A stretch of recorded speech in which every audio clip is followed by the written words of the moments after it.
Our second tip for diffusing fights and improving your marriage is avoiding threats. Avoiding threats. You know, there's a saying that hurt people hurt people. Think about that for a minute. Out of hurt, people lash out at one another to share the pain. And having an argument with your spouse can hurt. Sometimes out of this pain, we can lash out and say things that we don't really mean. So let's think about what not to do and what to do when we're arguing and we're tempted to threaten. First of all, it's important to avoid threats during heated arguments. Threats can come in a variety of forms, but they're all adding fuel to the fire. So don't threaten to trash his coveted golf clubs. Don't threaten to call her mother.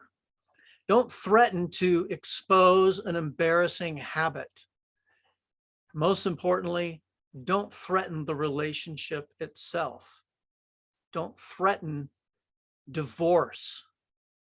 You're married.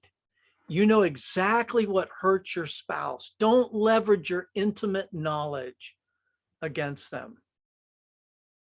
But there isn't just a don't, there's also a do, maybe more than one. Use your intimate knowledge for good. Communicate in ways that you know are effective and show them love that only you can.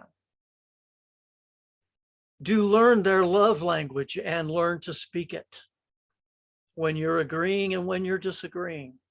Your special knowledge of each other can build bonds of trust like no other. Knowing that you can confide in your spouse will open up a deeper, more loving marriage. And after all, we need to remember we're on the same team. We don't threaten our teammates. If we're on a sports team, you know, we encourage, we build them up. We help one another move forward and get better.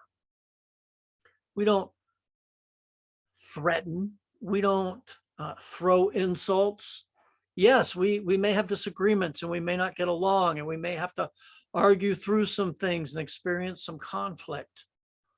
But whenever we threaten, we weaken our teammate and therefore we weaken our team. So let's keep in mind this tip in order to defuse our fights and improve our marriage.